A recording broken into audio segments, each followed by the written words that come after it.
കഴിഞ്ഞ ദിവസം ഒരു ചാനലിൽ ഇരുന്ന് ഒരാൾ പറയുകയാണ്, ആരെ ഭഗത് സിംഗ് അയാള് ജില്ലാ കോടതി ആ ജഡ്ജിക്കെതിരെ ബോംബെറിഞ്ഞു, ഭീകരവാദ പ്രവർത്തനം നടത്തി. പിന്നെ കലണ്ടർ മാറിയുണ്ട് അയാളിപ്പോ രക്തസാക്ഷിയായി. ആരാ പറയണത്? നേരത്തെ അംബേദ്കറെ കുറിച്ച് പറഞ്ഞത് BJP RSS ആണെങ്കിൽ ഭഗത് സിംഗിനെ കുറിച്ച് ഇങ്ങനെ പറയുന്നത് ജമാഅത്ത് ഇസ്ലാമിയാണ്. മീഡിയ വൺ ചാനലിൽ ഇരുന്നിട്ട് അവരുടെ ജമാഅത്ത് ഇസ്ലാം മീഡിയ മീഡിയ വൺ ഭഗത് സിംഗിനെ കുറിച്ച് പറയാണ്.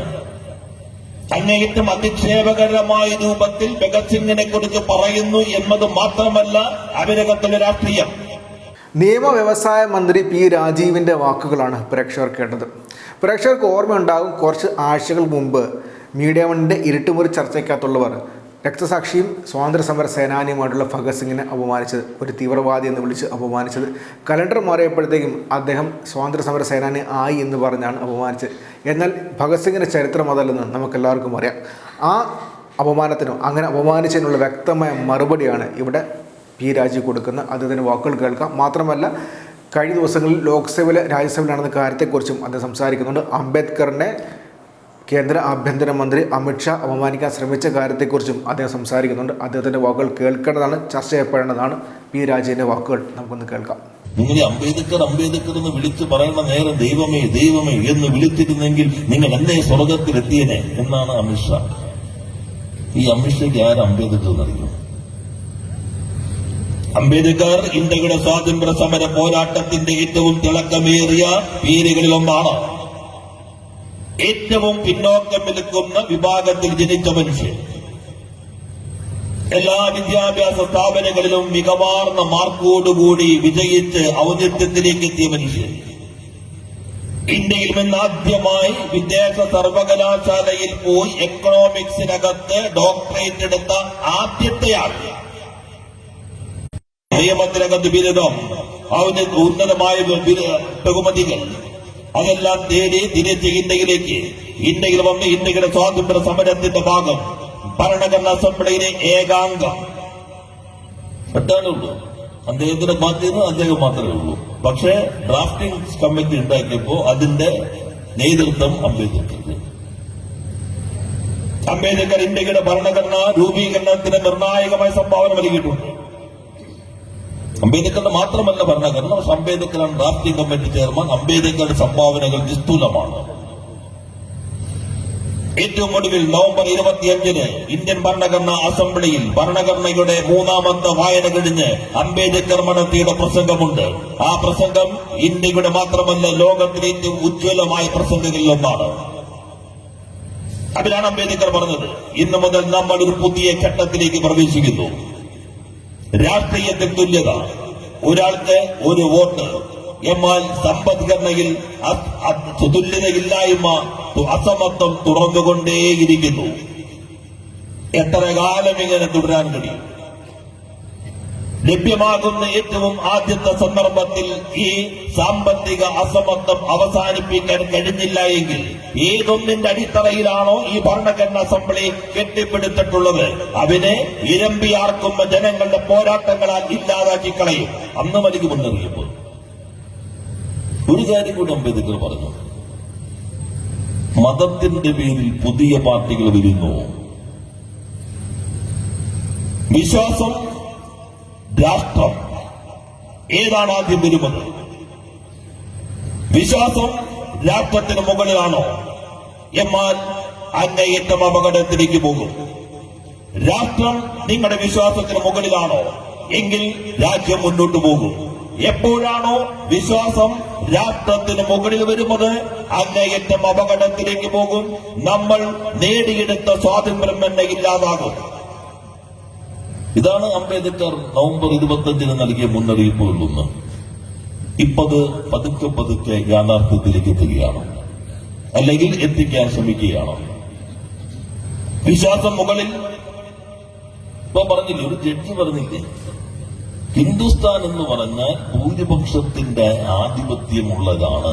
ഭൂരിപക്ഷത്തിന് അംഗീകരിക്കണം, അതാണ് ജനാധിപത്യം. ഒന്ന് ഹിന്ദുസ്ഥാൻ ഇല്ല ഇന്ത്യയിൽ.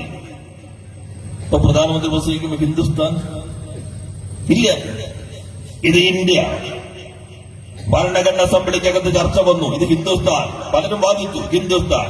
ചിലര് പറഞ്ഞു അഖണ്ഡ ഭാരതം, ചിലര് പറഞ്ഞു ഭാരതഖണ്ഡം, ചിലര് പറഞ്ഞു ഭാരതവർഷം. പുരാണ ഐതിഹ്യം ഉദ്ധരണികൾ എടുത്തുകൊണ്ട്, ചരിത്രത്തിൽ നിന്ന് ഉദ്ധരണികൾ എടുത്തുകൊണ്ട് ഭരണഘടന അസംബ്ലിയിൽ ഗോപുരത്തിന് ഔന്നിത്യമുള്ള മഹാരഥന്മാർ വാദമുഖങ്ങളാകെ വരുത്തി. പക്ഷെ ഇന്ത്യയുടെ ഭരണഘടന അസംബ്ലി ഏകകണ്ഠമായി തീരുമാനിച്ചു, ഇത് ഹിന്ദുസ്ഥാൻ അല്ല, ഇന്ത്യ ദാറ്റ് ഈസ് ഭാരത്. അതാണ് article 1. India that is Bharat. Hindustan എന്ന് കാണില്ല ഭരണഘടനയിൽ. മറിച്ച് തിരിച്ച് നിങ്ങൾ നോക്കൂ, ഹിന്ദുസ്ഥാനില്ല, ഇന്ത്യ. അപ്പൊ ജഡ്ജി പറയാണ് ഹിന്ദുസ്ഥാൻ ഭൂരിപക്ഷത്തിന്റേതാണ്. അതല്ല ജനാധിപത്യം, അത് ഭൂരിപക്ഷ ഏകാധിപത്യമാണ്. 99% സീറ്റും 99% വോട്ടും കിട്ടിയെന്ന് കരുതുക. അവശേഷിക്കുന്ന 1% അവകാശങ്ങൾ നിങ്ങൾ കവർന്നെടുത്തോ, അത് ജനാധിപത്യമല്ല. പൂർണ്ണമായും 99.9% വോട്ടിൽ നിങ്ങൾക്ക് ലഭിച്ചു എന്ന് കരുതുക. 0.1% സംസാരിക്കാനുള്ള അവകാശം, 0.1% വിശ്വസിക്കാനുള്ള അവകാശം, 0.1% അവരവരുടെ ജീവിത രീതികൾക്കനുസരിച്ച് മുന്നോട്ട് പോകാനുള്ള അവകാശം നിങ്ങൾ കവർന്നെടുത്താൽ, അത് ഇല്ലാതാക്കിയാൽ അത് ജനാധിപത്യമല്ല. തെരഞ്ഞെടുപ്പുണ്ടാവും, അതൊരു ആഭരണം മാത്രമായിരിക്കും. തെരഞ്ഞെടുപ്പുണ്ടാകും, അതൊരു അനുഷ്ഠാനം മാത്രമായിരിക്കും. അതല്ല ജനാധിപത്യം. ജനാധിപത്യം തെരഞ്ഞെടുപ്പിനകത്ത് മാത്രം പരിമിതപ്പെടുന്നതല്ല. നമുക്കൊരു പ്രതീതി ഉണ്ടാവും. വോട്ട് ചെയ്തല്ലോ, രാവിലെ തന്നെ പോയി 8 മണിക്ക് വോട്ട് ചെയ്തു, ജനാധിപത്യമാണ്. തിരിച്ചു വരുമ്പോ നിങ്ങൾ മതം ചോദിക്കുന്നവിടെ പറഞ്ഞില്ലേ, ഇന്ന പൗരത്വം, നിങ്ങൾ 2ാം തരം പൗരന്മാർ വോട്ട് ചെയ്തു, സന്തോഷം, എല്ലാവർക്കും കിട്ടി. ജനാധിപത്യമാവില്ല. ജനാധിപത്യം ഇന്ത്യയുടെ ഭരണഘടനയ്ക്കകത്ത് ഉറപ്പു നൽകുന്ന അവകാശങ്ങളാൽ കൂടി സംരക്ഷിക്കപ്പെട്ടതാണ്. അപ്പോ അതുകൊണ്ടാണ് അംബേദ്കറുടെ ഓർമ്മ നിൽക്കുന്നത് അരോസ്വരമുണ്ടാക്കുന്നു. ഇപ്പൊ BJPക്ക് ഒറ്റയ്ക്ക് ഭൂരിപക്ഷം കിട്ടിയില്ല ഈ തെരഞ്ഞെടുപ്പിൽ. ഇന്ന് വെച്ച് BJP ആകെ പോയി എന്ന് ആരും കരുതേണ്ടതില്ല. ഒറ്റയ്ക്കല്ലെങ്കിലും അവരവരുടെ നിലപാടുകൾ മുന്നോട്ട് കൊണ്ടുപോകുന്ന പ്രത്യേകതരം പാർട്ടിയാണ്. ഇപ്പൊ കർണാടകയിൽ BJP തോറ്റല്ലോ, കോൺഗ്രസ് ജയിച്ചു. BJP തോറ്റെങ്കിലും ഞാൻ കഴിഞ്ഞ ദിവസം ഡൽഹി പോയപ്പോ കർണാടക ഇലക്ഷൻ റിപ്പോർട്ട് ചെയ്ത ചില സീനിയർ പത്രക്കാരെ കാണുകയുണ്ടായി. അപ്പൊ അവര് പറഞ്ഞു, നേരത്തെ കർണാടകയുടെ പ്രത്യേകത, ഇപ്പോ നമ്മളുടെ അതിർത്തി ചേർന്ന് കിടക്കുന്നതാണല്ലോ, മിക്കവാറും എല്ലാ വീട്ടിലും ടിപ്പു സുൽത്താന്റെ പടം ഉണ്ടായിരുന്നു. ഹിന്ദുവിന്റെ വീട്ടിലുണ്ടായിരുന്നു, ക്രിസ്ത്യാനിയുടെ വീട്ടിലുണ്ടായിരുന്നു, മുസ്ലിമിന്റെ വീട്ടിലുണ്ടായിരുന്നു. ഒരു ചരിത്ര പുരുഷനായിരുന്നു ടിപ്പു സുൽത്താൻ. പക്ഷേ BJPയുടെ രാഷ്ട്രീയമായിട്ടുള്ള കിടന്നുകയറ്റത്തോടൊപ്പം സാംസ്കാരികമായ നടത്തിയ ഇടപെടലുകളുടെ കൂടി ഭാഗമായി ടിപ്പു സുൽത്താൻ മുസ്ലിം മാത്രമായി. ഈ രാജ്യത്തിന്റെ പോരാട്ടത്തിന്റെ ചരിത്ര പുരുഷനായി ജാതി മത ചിന്തകൾക്ക് അതീതമായി ജനങ്ങൾ മനസ്സിൽ കൊണ്ടു നടന്നിരുന്ന ഒരു പ്രതീകത്തെ ഒരു മതത്തിന്റെ ചതുര വടിവുകൾക്കകത്ത് പരിമിതപ്പെടുത്തി. ടിപ്പു സുൽത്താൻ ഹിന്ദു വിരുദ്ധനായി, ടിപ്പു സുൽത്താൻ ക്രിസ്ത്യൻ വിരുദ്ധനായി, ടിപ്പു സുൽത്താൻ മുസ്ലിം മാത്രമായി. ചിത്രം മാറി. വീടുകളിൽ നിന്ന് പതുക്കെ പടം എടുത്തു മാറ്റപ്പെട്ടു. കോൺഗ്രസ് ജയിച്ചു, BJP തോറ്റു. പടം തിരിച്ച് ചുവരിലേക്ക് കയറിയിട്ടില്ല. അതാണ് BJP. RSSന്റെ രാഷ്ട്രീയ പ്രത്യയശാസ്ത്ര സാംസ്കാരിക രൂപമായി വിൽക്കുന്ന BJP. അതുകൊണ്ടാണ് നമ്മൾ എല്ലാത്തിനെയും ചരിത്രവൽക്കരിച്ചു കൊണ്ടുപോകേണ്ടതിന്റെ ആവശ്യകതയെ ഉയർത്തിപ്പിടിക്കുന്നത്. ഇപ്പോ വേറൊരു വിഭാഗമുണ്ട്,